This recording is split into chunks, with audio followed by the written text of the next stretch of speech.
عم عدل حبيبي ما عرفتش انا قلت الجمعه جمعه الخميس وما عرفتش انما دول اتصلت بيهم جم لا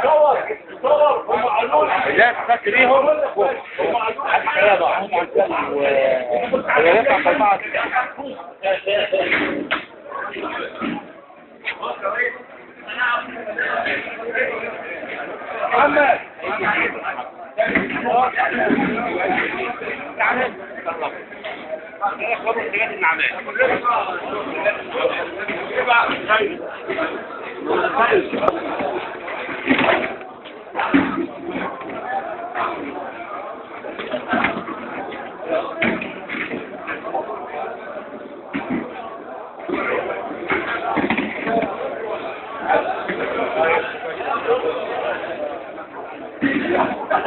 دور بقوله دور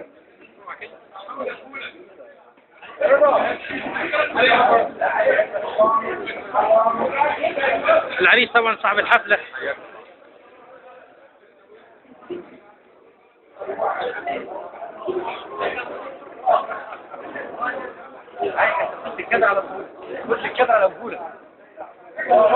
قلت الكدر على بقوله اقرع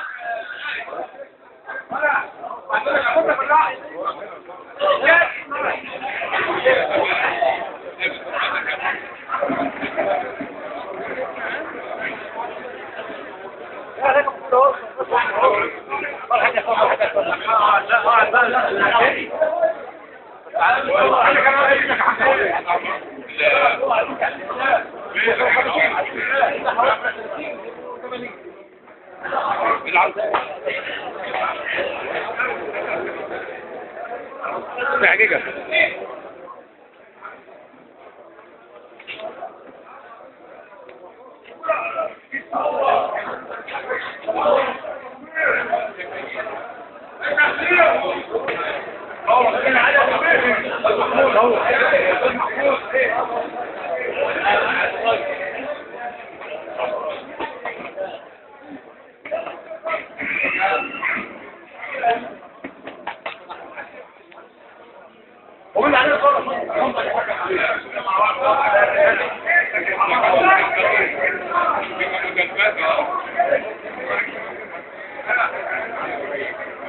لا خلاص عرفت ان الشيخ عبد الله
والصلاة والسلام على أشرف المرسلين سيدنا محمد النبي الوكيل وعلى آله وصحبه أجمعين. الأخوة الزملاء تمر بنا الأيام بسرعة الفرق. في الأسف القريب حضرنا جميعا توحيد الإصحاب صفحة الشرط مطروح ومعنا الأستاذ عبد الحميد الرئيس شغلته حاج عبادي أولي.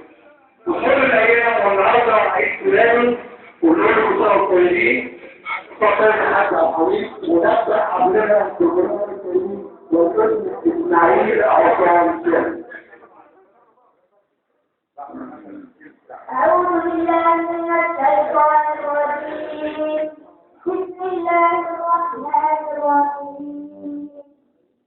لو أنزلنا هذا القرآن على جبل لرأيته خاشعا متصدعا من خشية الله.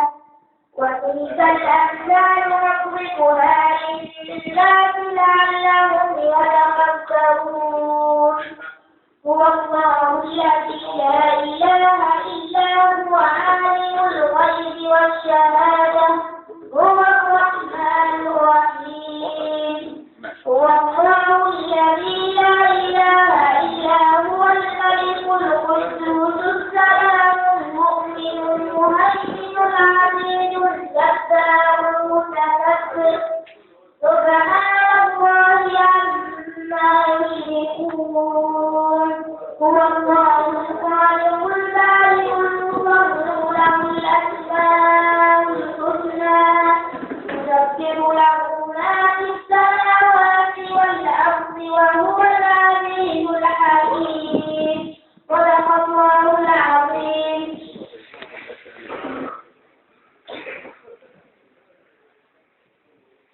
فآيات كتاب الله تعالى حقنا.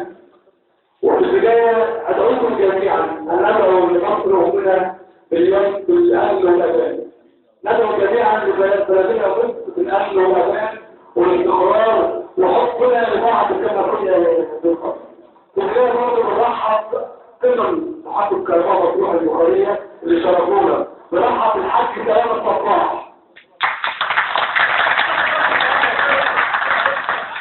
طبعا حاجة كلام الصباح ربنا يديه الصحة معنا في كل وقت وكل حين والصباح والضراء ونسأل الله الصحة والعافية. كما نتصرف بأمور الحج نزعل. الحج يبقى الرسالة طبعا عارفين كلنا راجل يعني مقيمة محطة على زي الحج كلام. ونتشرف برضه بالأستاذ النقيب محمود الأيام. وشاركنا الرسالة محمود على السلم. طبعا احنا بنذكر الحاج عبد الحميد اللي هو احنا الفرصة نذكر المحطة اللي كانوا على النهارده. ونبدأ تسلمنا بأخطار الناس كلها مع الحاج كلام الصباح.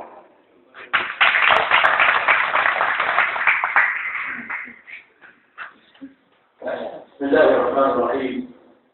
والصلاة والسلام على أشرف المرسلين سيدنا محمد صلى الله عليه وسلم.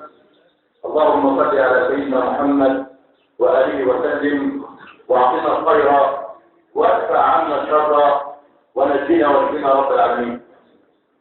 أما بعد، السلام عليكم ورحمة الله وبركاته. هذا الموقف أقسم بالله العظيم أنه له واقع في قلب عظيم جدا، لأن لا أحد محطة لي عن قلب أبدا، ولا معكم بكل حديث وكل وقت لكم. إخواني في الله وإخواني في رسول الله، ما زلت أكرر المعاش انتعاش. النهارده الحاجة الحميد إن شاء الله هيبقى النهارده تحفظ لولا أشياء.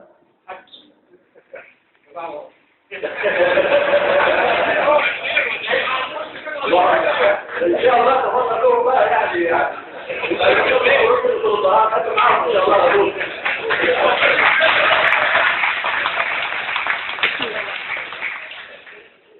توصيل بوصي نفسي تقوى الله سبحانه وتعالى، لأن بهذا اليوم عند كل إنسان يخرج عن معاش يحاسب نفسه ماذا صنع في الأيام الماضية، هل ما صنعه يرضي الله سبحانه وتعالى، هل يساوي ما أخذه من الأجر أم لا؟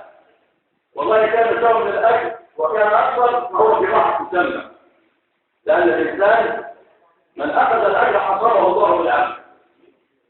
وأوصيكم بحبكم لبعضكم فالحب أقوى رضاه، بعد أن رسول الله صلى الله عليه وسلم قبل أن تفرض الصلاة علم الصحابة الحب والإيمان.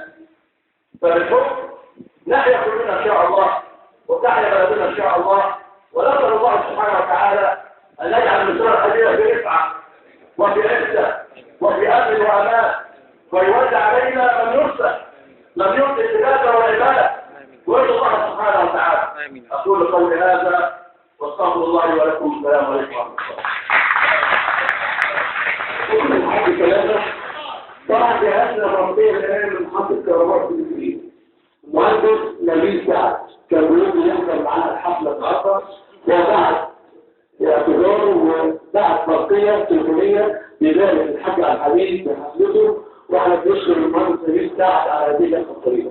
ومن الولايات العربية السعودية ومصر هي مصر القلبية وبلادها، وأنا كان نفسي أكون معاكم النهارده، ولكن أنا في الكعبة حتى الحاج عبد الحميد هناك ربنا يكون الصحة والعافية. وفي الاسكندرية الأستاذ يوسف الدكتور الخطيب الصبح بدري اتصل وأنا كنت هادي، ولكن برضه الظروف صعبة عندي لجنة عندي دورة وبرضه الأسف التحية أنا والأستاذ عبد. طبعا حاج عبد الحميد عشنا معانا أسعد أيامنا. حاج عبد الحميد اللي كنت البسمة والضحكة والانتكاسة. احنا سعدنا إن الشرف وصلتوا معانا حاجة كبيرة والأستاذ لكن والدكتورة مريم والمهندس محمد دول خاصة خلاص النهارده، فاحنا نتمنى له كل السعادة. الكلمة الثانية مع برضه الوقت سنة عندنا بالمحاضرة حد يبقى عبد الكريم.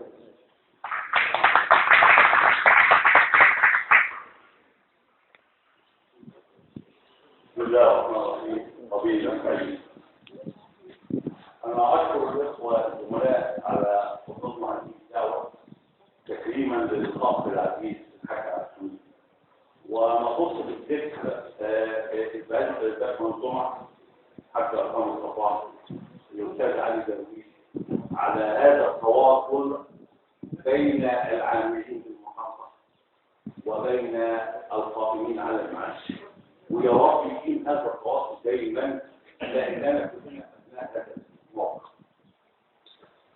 أما بعد أنا سعيد بهذا اللقاء والأيام دي في الفضل فعلا.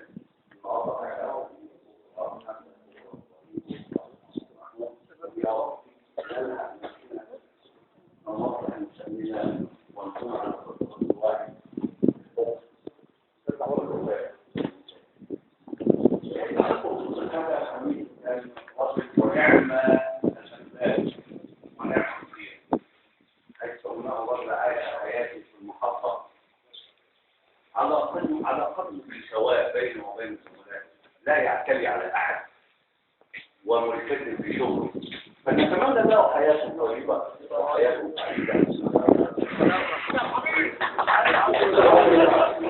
طبعا تعليمات تبدا كل اللقاء يقنع عشان يعرفوا ان هو بيشوف هو فين ودلوقتي كده هتقول كليه.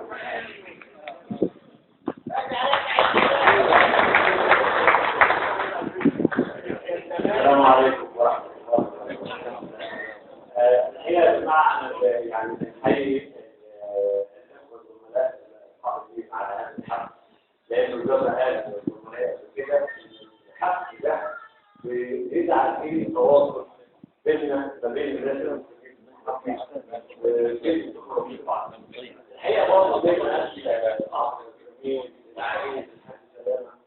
الواحد بيسمعنا ما صدرناش احنا دايما متابعين حتى عامله ايه الناس عامله ايه الاخبار مش ازاي وبرضه لما بنسمع ان في حاجه في المحطه الواحد بيبقى حزين وبيتمنى والله اتمنى في يوم من الايام ان اي حد من الناس المسؤوله في المحطه لما يحصل اي حاجه يتصل تعالى يا فلان والله احنا عندنا كذا كذا مفيش اي مشكله احنا برضه مستعدين ان احنا نيجي ونساعد لان هذا المكان ده هو اكل عيشنا وهو بيتنا وهو اللي احنا نعتبر احنا ربنا. فاتمنى ان برضه الاخوه الزملاء يظلوا على هذا الوضع. اما بالنسبه لحاجه حبيب بصراحه طبعا يعني هو اخ وجار وجميل عزيز والراجل صراحه يعني انا برضه خلال 20 معاه في المحطه مش عمري ما شفت منه حاجه وحشه وكان دايما مثال للخلق الكريم وللعمل الطيب وربنا ان شاء الله يعني يديله حياه كريمه كده باذن الله والناس بعد المعاش يعني يعني واللي جاي مش قد اللي راح الواحد لازم بقى يقعد ويعمل يراجع حساباته كده وربنا يكرمه ان شاء الله. وانا بشكركم كل سنه وانتم طيبين وقبل ما انهي كلامي بقول اللهم اجعل هذا البلد امنا مطمئنا. اللهم اجعل هذا البلد امنا مطمئنا. اللهم اجعل هذا البلد امنا مطمئنا. والسلام عليكم ورحمه الله وبركاته.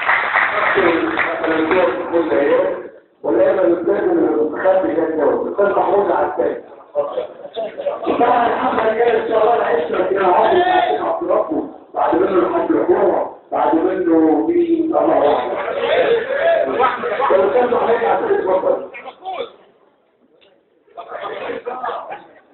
حاجه واحده تقول عليه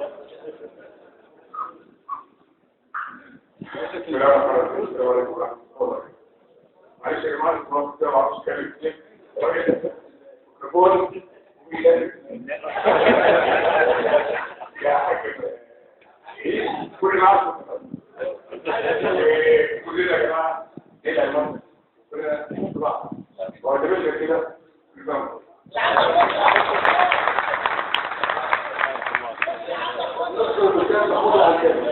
طبعا واحد حبيبتي عايز يتكلم وانا قدرت عشان هو يتكلم مع الحاج السلام بتاعه.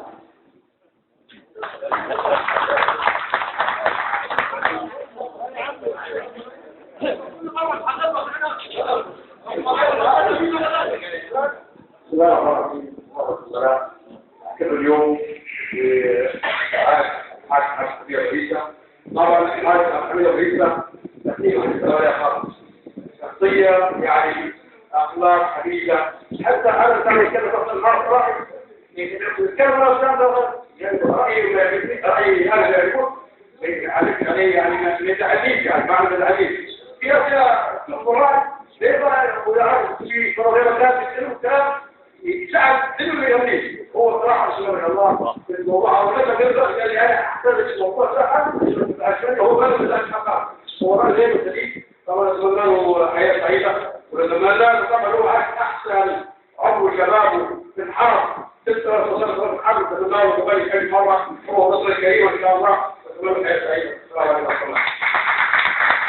أشكر الحاج كلامك ده طبعا دلوقتي عم نتكلم عن دراسته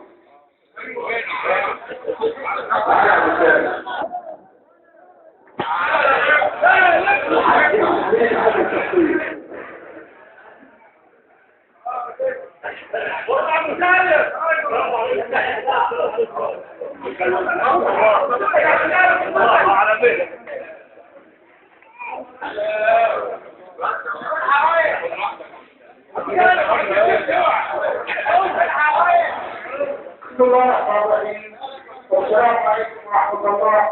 أتمنى الحاج عبد الحميد حياة يعني مستوى الحياة وأتمنى كل الحياة.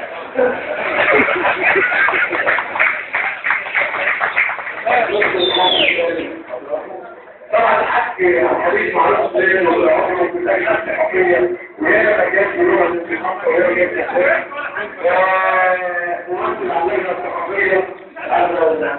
العشاء هو رجل الدكتور كناية عن كريم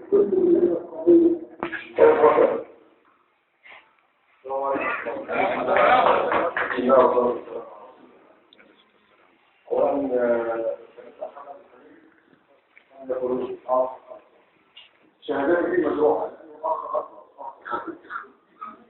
حاجة علاش لو وكلني لأن أنا إيه ثقافي طريق ثقافي ومسؤول سنة وسنتين ولا كملش معه 15 كاسا أو درعا قلت يا بلاد المحضر من خبر فريق الثقافي الوقت الفريق الثقافي حاجة أحمد أشرة وحاجة أقول عن تاريخ وحاجة تحميدة وإسرة وكل فيه مصح ويديك أعمارهم يا رب ويباشون في الجبارين جميعا وما أنا إلا أظهر الأرض قبل مني الأخ أحمد خميس وبعد كده جاء المهندس محمد عبر المهندس صالح خلق وكل فيه مصح جميعا هذه إجابات نقولها بغرض لكن أنا أتمنى أتحدث عن حاجة الخميس في صفة يعني ما نختصر هذه الصفة أخذها منا في هذه الأيام في ألمانيا يقول النبي صلى الله عليه وسلم في حديث صحيح فتحقق من المعروف شيء ولو أن تلقى أخاك بوجه قط الحديث الآخر صحيح تبسمك بوجه أخيك صدقة والصدقة كما نعلم أنها تطفئ الصديقة كالنار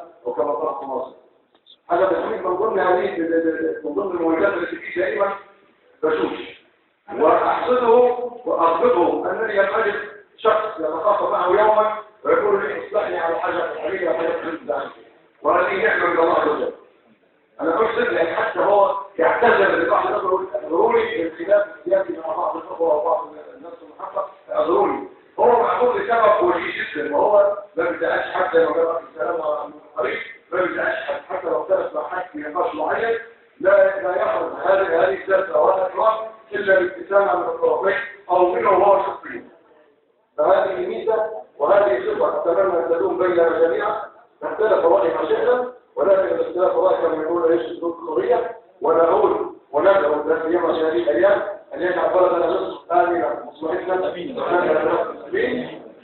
وندعو أيضا أن يوزع علينا خيارنا وأن يجعلهم قدوة هذه الأمة وأن يجعل هذا البلد من أراد بلادنا وأمننا بخير وكل كل خير ومن أراد بلادنا وأمننا وأسلامنا بسوء أن يجعل إيده بنحره وأن يأخذوا على هذه المقدس أقول ما تسمعون واستغفر الله لي ولكم وأدعو لأخي عبد الحميد في كل خير وهو أيضا جاي لنا بصلاة الخير أن يوفقنا أن يحب يا رب والسلام عليكم ورحمة الله. شكرا. وهذا الآن مرحوم ثانيا وقت مطلوب. الأستاذ مكان عبد الهادي شكرا وأجد هدوني سبع حديث دون التحية وإحنا كلنا بدنا ندعو الشباب العامي عن إلينا والأستاذ عبد الهادي يقول لك حاجة حديث 1000 مفهوم وجوه في عباد 1000 طبعا جاء على العينين هيجب هنا الدكتور عبد الفتاح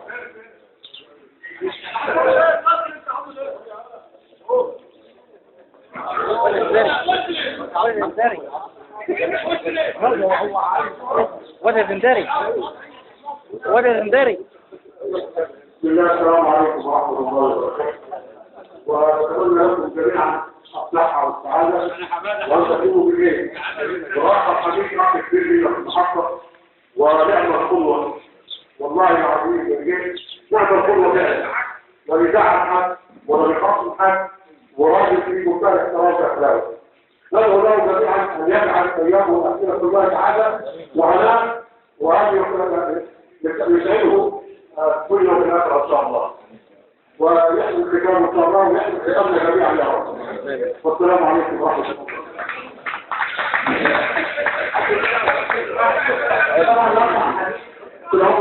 طبعا حليم ودلوقتي ممثل عن قسم القرار المستقبل القاتل الحاج عبد الحليم تعالى.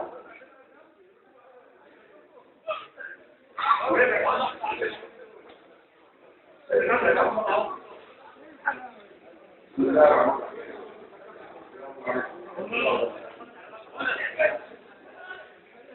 مر بنا الأيام وما هي أيام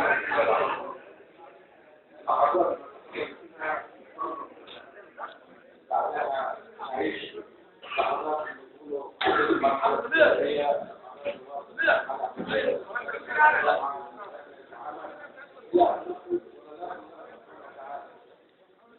هي ساعات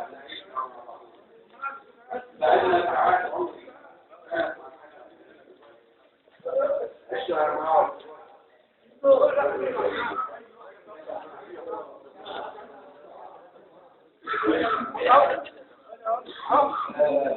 خير لغة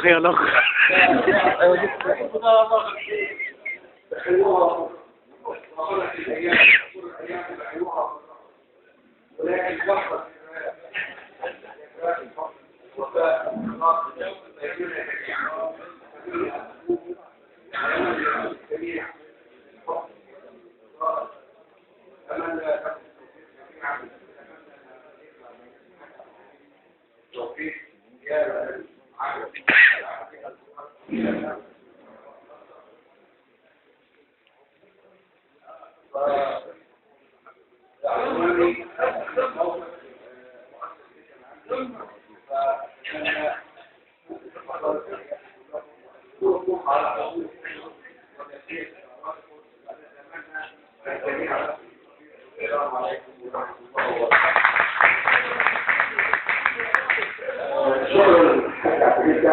طبعا هذا الحديث نصيحة برجع كل يوم اثنين دبر عن كلمة وجبل الصالح. فأنا هخلي حد جبل الصالح يتكلم عنه بس تفضل جبل الصالح.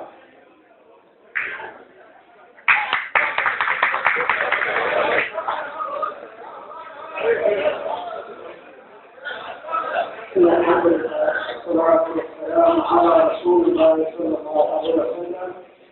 أخوة الله والله إني أحبكم في الله جميعا. جزاك الله خير. فأدعي عن معاش وعلى كل فرصة من الخير. من حاجة عن الحديث خص المحبة يعني معلش يعني نحن أخيار وهو رجل يعني عمره خلال معنا في شيء أخوة الإنسان حتى الإنسان حين فيها حتى الله سبحانه وتعالى هي الشيء هي المحبة الإنسان النبي صلى الله عليه وسلم قال لا يؤمن أحدكم حتى يحب من أخيه مثل ما يحب لنفسه.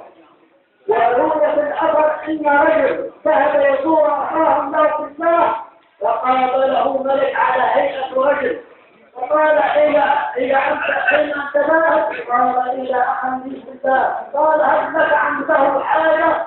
قال لا ولكني أحبه بالله. قال أبشرك بأن الله يحبك بحبك اليقين. فالمحبة يا أخواني ليست شيء هينا. حتى الصحابة رضوان الله عليهم المهاجرين حينما هاجروا من مكة إلى المدينة هذا قال الله سبحانه وتعالى قال الذين تبوأوا الدار والإيمان من قبلهم يحبون من هاجر إليهم ولا يجدون في صدورهم حاجة مما أوتوا ويؤثرون على أنفسهم ولو كان بهم خصاصة ومن يوق شح نفسه فأولئك هم المفلحون. شكرا بالله في الحق تأمن البلاد وتكون في أمن وتكون في بركة وتكون في خير. الصحابة حين حكموا بعضهم بعضا انتشروا إلى السند والهند وانتشروا إلى أندلسيا وانتشروا إلى الهند وإلى اسبانيا وفي كل بقاع الأرض. لهذا بالحق بالله سبحانه وتعالى أوصيكم نفسي بحق بالله في كل شيء. لا تخلوا أحد حتى من يخاصم الشر العادي فلا تخاصموا ولا تعدوا. النبي صلى الله عليه وسلم يعقد ذلك سبحانه وتعالى. الرسول عليه الصلاة يقول انظر إلى هذا يقول ترفع أعمال يوم الاثنين والخميس يعني ترفع أعمال يوم الله سبحانه وتعالى. يقول النبي صلى الله عليه وسلم إن المتشاحنات يقول دعوهما حتى يصطلحا. نحن لا نريد نخالف أحد ونتمنى لجميع المسلمين ولجميع الناس العالم تكون في خير تكون في امان ونتمنى لبلادنا الخير في كل بقاع الارض. نتمنى لجميع البلاد ان تكون في خير واتمنى لكم كل السعاده. ونشكر اخانا الحاج عبد الحميد الذي يعني هو كان سبب في هذا الاجتماع الطيب، وأظن لم نجتمع كما اجتمعنا هذا اليوم، وإن شاء الله يتكرر هذا مرات ومرات، وجزاكم الله خير. السلام عليكم ورحمة الله وبركاته. طبعا دلوقتي جيت الآن مع الأستاذ عبد الحليم بن ورئيسة ومرسلا على آل عيسى.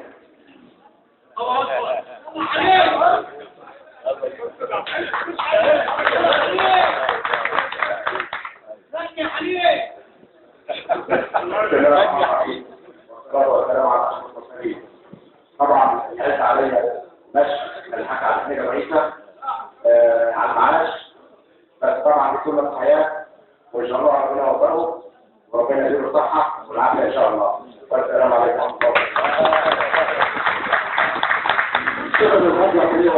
دلوقتي شركة رئيس اللجنة الرياضية ومدير التشكيل المهندس مصطفى الشيخ.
ويلعن العاملين وغير الرياضية والخاصة الهجرية المتابعة الحديث اللي هو رئيس وهي باستمرار ضد اللجنة الرياضية.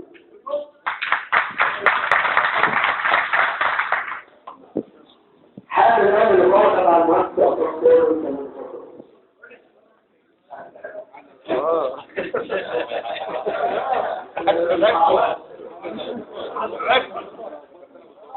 ده كله بقى انا باجي كده باجي كده.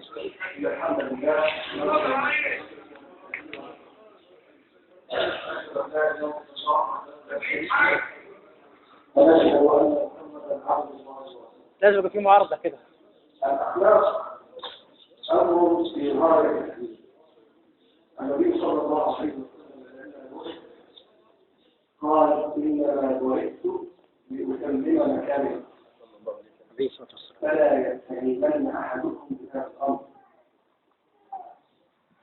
فلا يستهيبن أحدكم هذا الأمر لا يستهيبن أحدكم بأمر.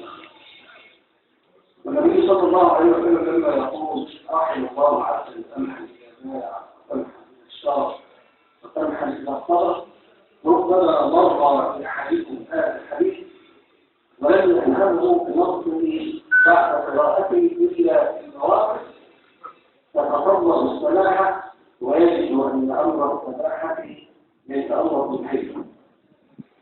النبي صلى الله عليه وسلم يقول أقاربكم من الشتاء يوم القيامة أحاسبكم أحمد. وحديث شديد تلك المرأة التي كانت تصلي وتصوم ولكنها كانت تؤذي في معاملها فحكم النبي صلى الله عليه وسلم عليها أنها لفهم وشرعت الظروف أن أتت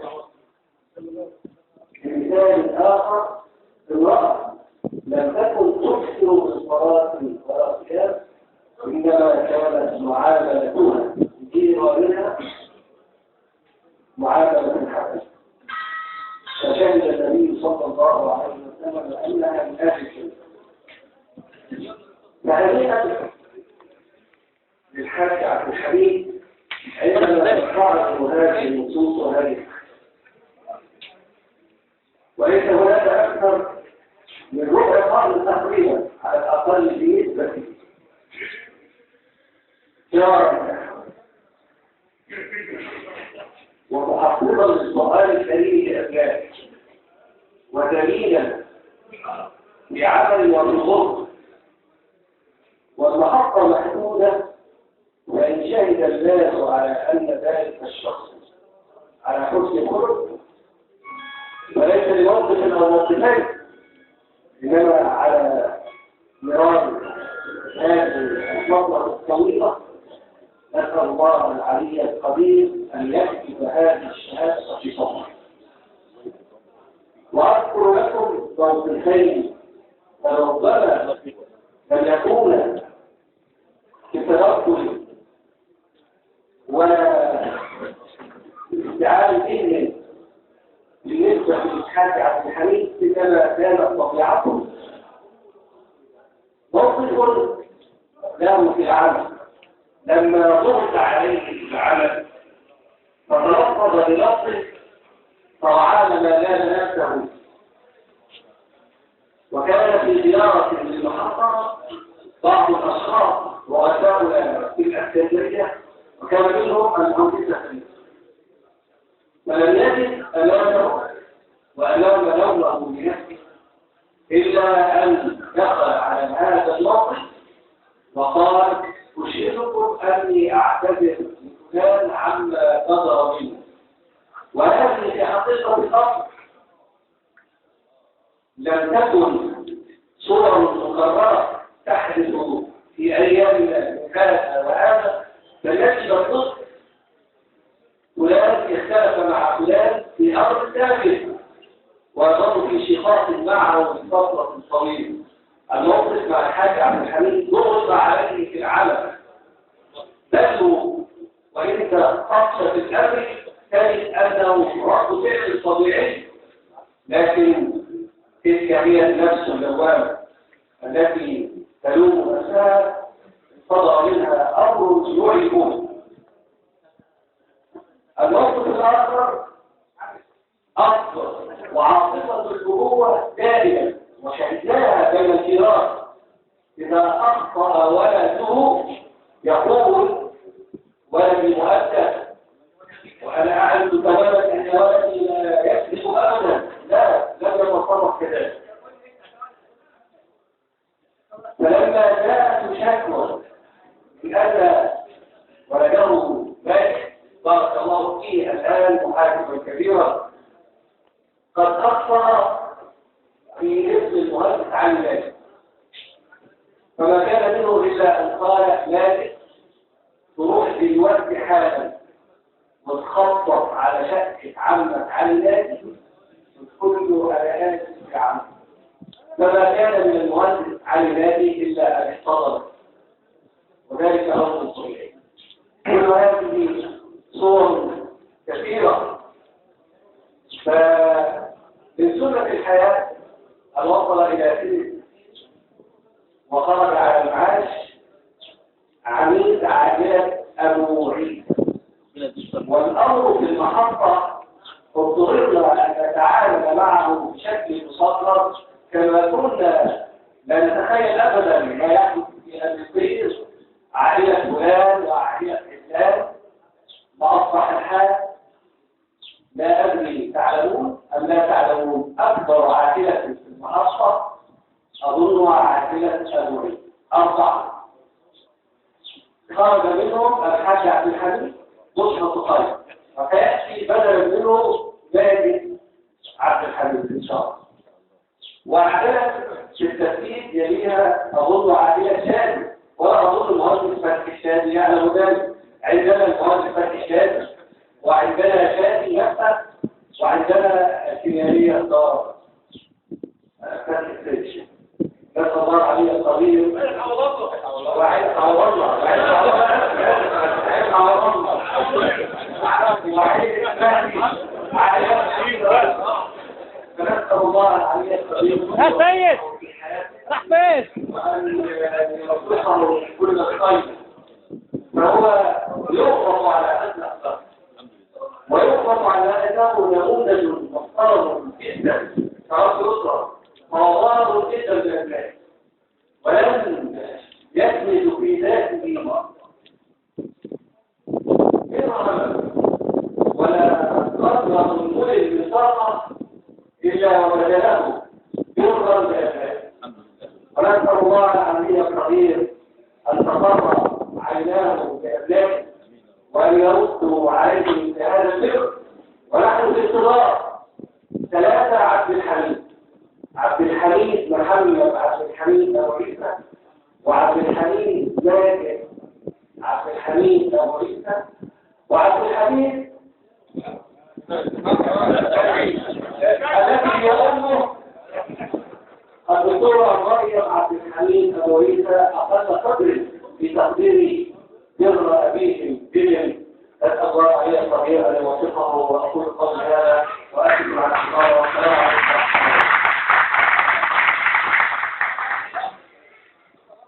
نشر مصر القشري وبإحدى كلمة صغيرة والآن الهدية متراجعة في صندوق الزمالة المتعقب بقانون 10 أيام جانب حتى الحديث.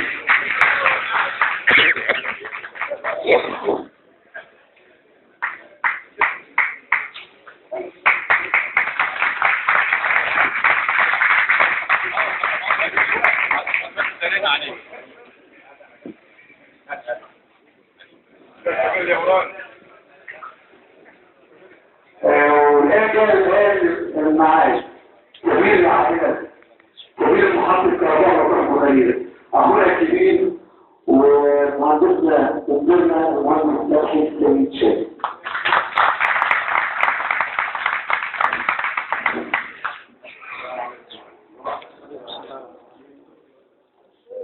شايفني كان هو الضايع كبير هيدا وعطوا من الله المكان الأول في السنة يعني المحطة الوحيدة اللي واحد يشهدها مثلا رابط الأسري رابط الزمان رابط كل شيء ويعني الناس غرش تعرف هذا كمان حتى المدينة رغم الله أن يستمر هذا إلى كل هذه الاسم ويجب حتى الانتماء واي خلال وكلفات مستحيلة تكون ولكن ما يكون في محاسن لازم الشغل وعصر على الشغل يعني في الوقت ذلك في في حتى بعض تعاون مع بعض تعاون مع بعض لا يمكن لا يحمل مشروع كان كبير لأن الناس أغلب به ويستحق حتى عملية مليشة وأخ فاضل لما أرى منه أي يسوق ولا لا ولا أي حاجة ولا لو كل على أي حاجة ولا حتى العالم الفاضل فأتمنى له توفيق في حياته بعد المعاش ويبارك لأولاده ويديسوا الحياة كلنا واحد والثاني إن شاء الله هيكون هذا الموقف وربنا يوفقنا جميعا وننصر مصر ويكون بلد آمنة والسلام عليكم ورحمة الله. جريد المحطة يقدروا برضه المهندس الشامي والحاج عبد الحميد.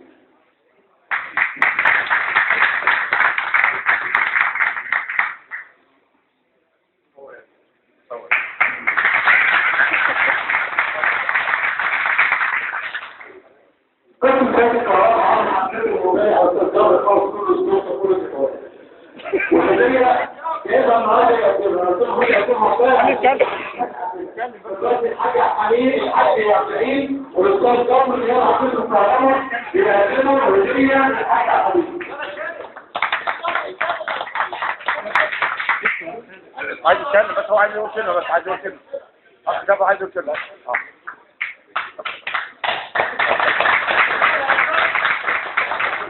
طبعا انا مش عارف كده مين هل ضمن خلع حديد ولا الحديد كان ضمن مش عارف.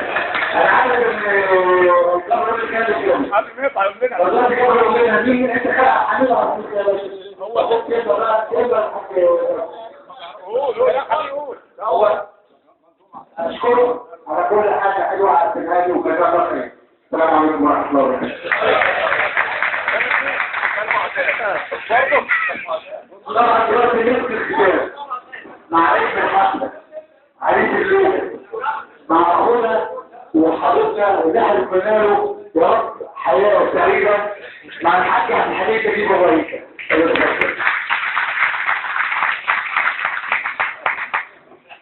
بسم الله الرحمن الرحيم الحمد لله رب العالمين وصلي وسلم على المبعوث رحمة للعالمين.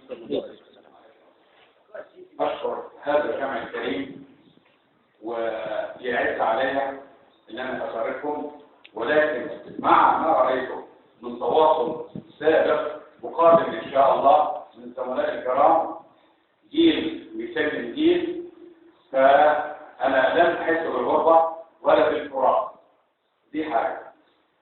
اعتذر مقدما لكل الناس. انا حاولت اكون شخص كويس، ولكن اخر سنه السياسه اخذتني البعض، فاعتذر مقدما وكلنا بنحب مصر.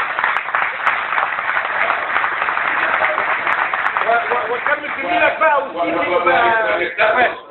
انما لا يعني ينكر ان احنا كلنا عايزين المصلحه العامه، وربنا يرزق هذا البلد الامن والامان ويولي من يصلح على سفر البلاد والعباد ان شاء الله، ويرزق رب العباد ثم العباد من يصلح ان شاء الله. احنا كده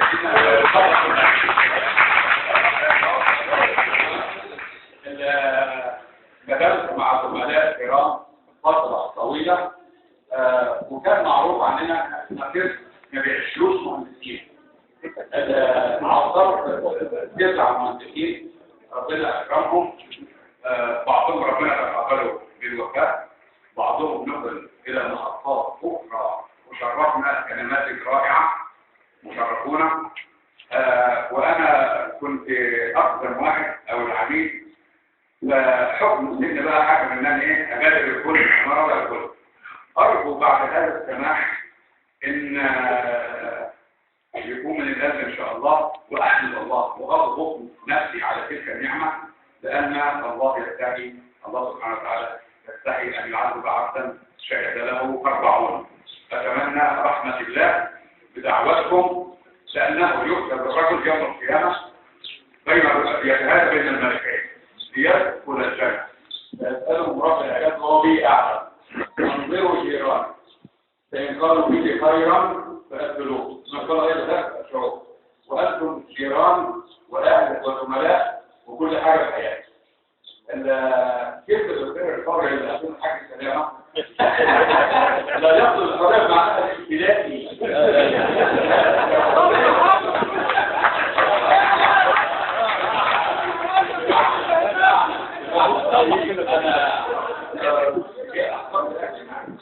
يا أول هذا موقف غريب.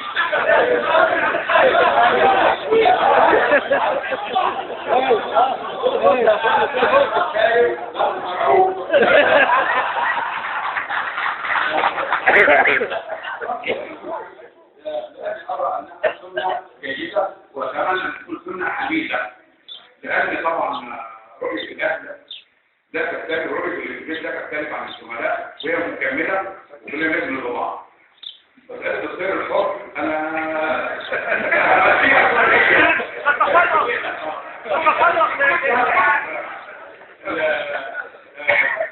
ندعو لزملائنا عليه رحمة الله، عليه رحمة الله، ربنا تقبله آمين. وندعو لأبنائنا وأخواننا المسؤولين، أخونا عبد العظيم يا الله، وأخونا محمد عبد العاطي، ربنا يفك أسرهم إن شاء الله، ويشهدنا قريب وتنتهي التهمة.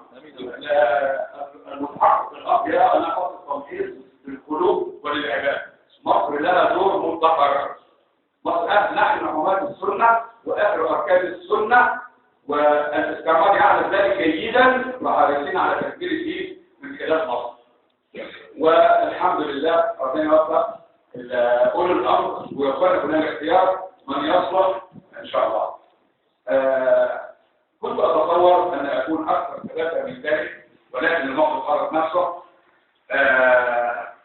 سعدت بكم وسعدت باول واحد شرفت به في المحطه، اخي وصديقي الموزع الهجره الذي اعلمه واعرفه من 1983 ذاكره قومي.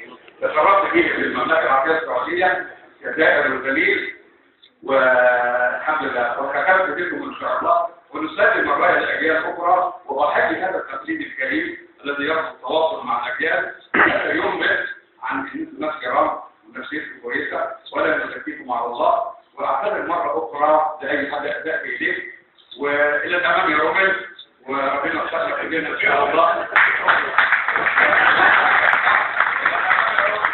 سؤال يا حاج، من رومل لها كفايه عن حاجات كتير. لا اي حد بتمناه يقول الامام يا رومل، اي حد بيحب يقول الامام، كلكم من الامام يا رومل. مشيها رومل يلا. هذا الجامع الكريم وشاكرين الاطلاق، وربنا يديم المعروف، ولقاءنا القادم ان شاء الله مع الشيخ عبد ربه، وربنا يزيد بالعمر والصحه، ونحضر الحمله القادمه ان شاء الله. نتواصل بين الاجيال، وجزاكم الله عنا كل خير، وشاكرين جدا جدا جدا.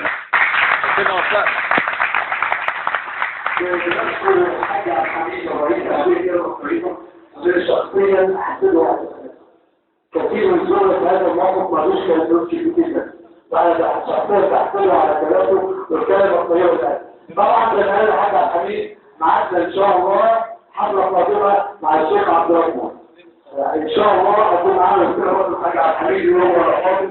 طبعا لنظر للعمل في المحطة كان يسمع في حتى النهار. نظر للعمل في المحطة نتائج عملتها الرياضة هذا اليوم، ونشكركم جميعا على حسن استماعكم، ونقل الواقع الحديث بدون محاضرات.